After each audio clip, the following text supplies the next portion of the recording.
দাদা, কি করছেন কি? ছাড়ুন, আমি আপনার ছোট ভাইয়ের বউ।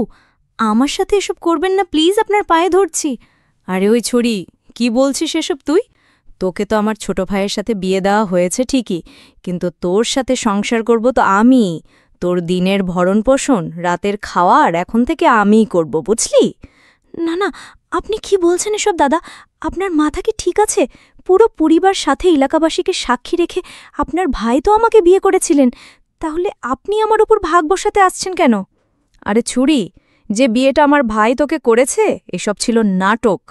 তোকে এবং তোর পুরো পরিবারকে আমরা তো ধোঁকা দিয়েছি।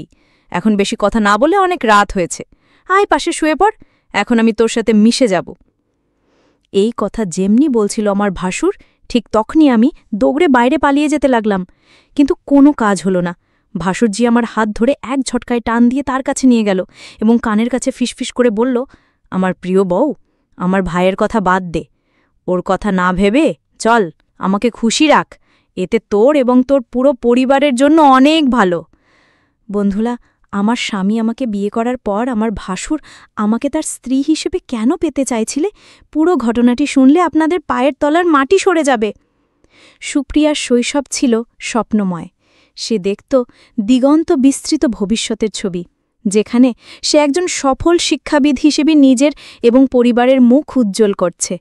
উচ্চ মাধ্যমিকের পাঠ চুকিয়ে সে যখন বিশ্ববিদ্যালয়ে ভর্তির প্রস্তুতি নিচ্ছিল, তখন থেকেই তার পরিবারে রাকেশের বিয়ের প্রস্তাব আসে।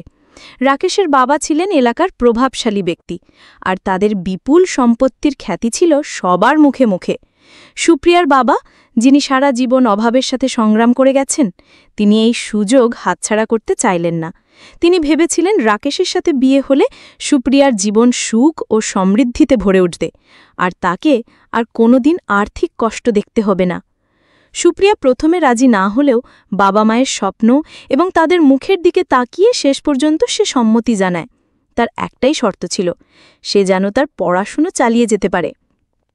রাকেশের পরিবার সানন্দে সেই শর্ত মেনে নেয়, আর সুপ্রিয়ার বাবা স্বস্তির নিঃশ্বাস ফেলেন। বিয়ে সম্পন্ন হওয়ার পর যখন সুপ্রিয়া নতুন জীবন শুরু করার স্বপ্নে বিভোর, ঠিক তখনই তার জীবনে নেমে আসে ঘোর অমানিসা।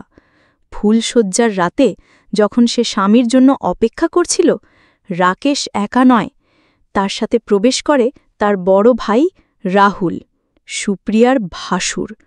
তাদের চোখে ছিল এক বিভৎস লালসা। রাকেশ জানায়, আমরা দুজনেই তোমার স্বামী, এই রাত আমাদের তিনজনের। সুপ্রিয়ার পৃথিবী যেন এক মুহূর্তে থমকে যায়। সে স্তম্ভিত হয়ে যায়, তার শরীর হিম হয়ে আসে। যখন সে প্রতিবাদ করতে যায়, তারা দুজনে মিলে তাকে জোরপূর্বক বিছানায় বেঁধে ফেলে। সারা রাত ধরে চলে তার উপর পাশবিক অত্যাচার। শারীরিক যন্ত্রণা ছাপিয়ে তার আত্মায় গেঁথে যায় এক গভীর ক্ষত, যা কোনো দিন শোকানোর নয়। তার উচ্চশিক্ষার স্বপ্ন, একটি ভালোবাসাময় দাম্পত্য জীবনের আকাঙ্ক্ষা, সব কিছুই চূর্ণবিচূর্ণ হয়ে যায়। পরের দিন সকালে যখন সে চোখ খোলে, নিজেকে এক অচেনা নরকের বাসিন্দা মনে হয়।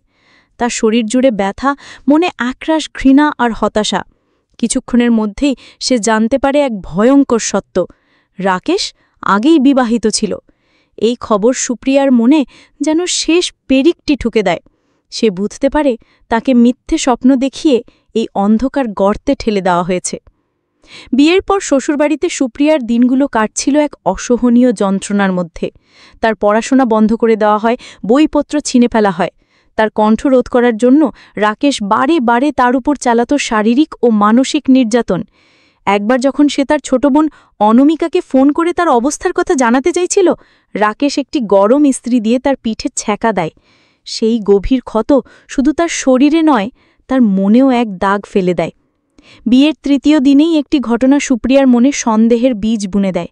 বাড়িতে পুলিশ আসে এবং তার ভাসুর রাহুলকে খুঁজতে থাকে। শাশুড়িমা তাকে মিথ্যে বলেন যে পুলিশ পাড়ার অন্য কাউকে খুঁজছে। সুপ্রিয়া সে কথা বিশ্বাস করলেও তার মন খুঁত খুঁত করতে থাকে। এক সপ্তাহ পেরোতেই রাকেশের আসল রূপ বেরিয়ে আসে। সে বিনা কারণে সুপ্রিয়ার ওপর শারীরিক ও মানসিক নির্যাতন শুরু করে। তাকে ঘর বন্দি করে রাখা হয়, তার সাথে বাইরের জগতের সব যোগাযোগ ছিন্ন করে দেওয়া হয়। একদিন ভাসুর রাহুল সুপ্রিয়ার বিষণ্ণ মুখ দেখে তাকে সান্ত্বনা দেওয়ার ভান করে। সে সুপ্রিয়াকে নতুন বই কিনে দেওয়ার জন্য বাজারে নিয়ে যায়। সুপ্রিয়া ভেবেছিল হয়তো রাহুলের মনে একটু হলেও মনুষ্যত্ব আছে, কিন্তু বাড়ি ফিরতেই তার ভুল ভাঙে। রাকেশ সুপ্রিয়ার চরিত্র নিয়ে নোংরা অপবাদ দেয় এবং মুসলিম মেয়েদের মতো পর্দা না করার জন্য তাকে তিরস্কার করে।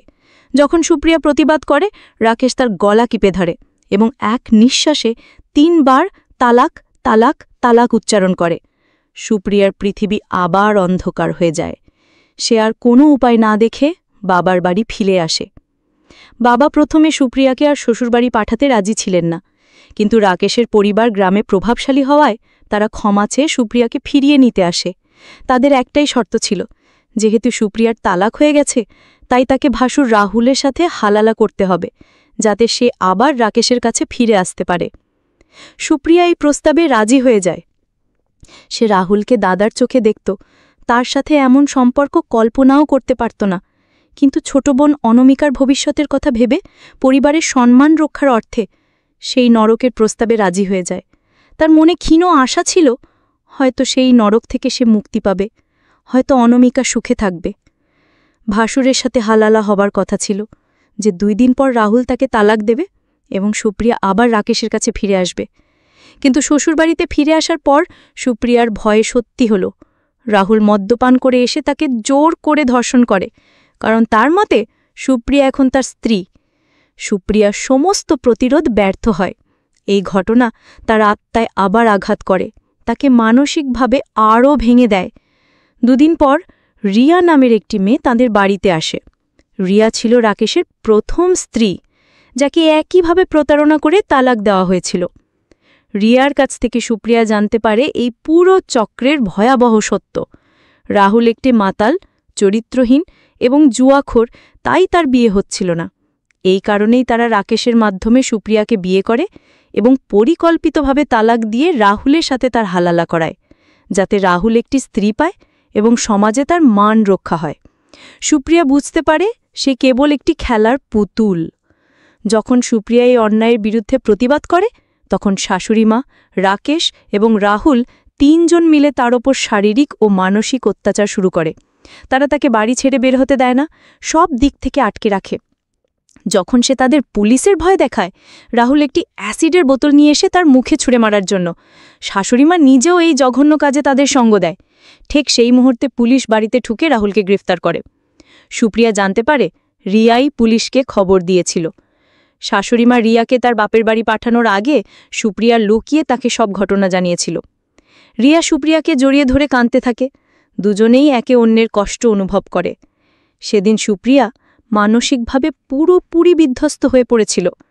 এই ঘটনাটি তাকে শিখিয়েছিল যে শুধু টাকা পয়সা দেখে বিয়ে দেওয়া উচিত নয়, জীবনসঙ্গীর ভালোবাসা, সম্মান ও ভালো মানুষ হওয়াটাই সবচেয়ে জরুরি।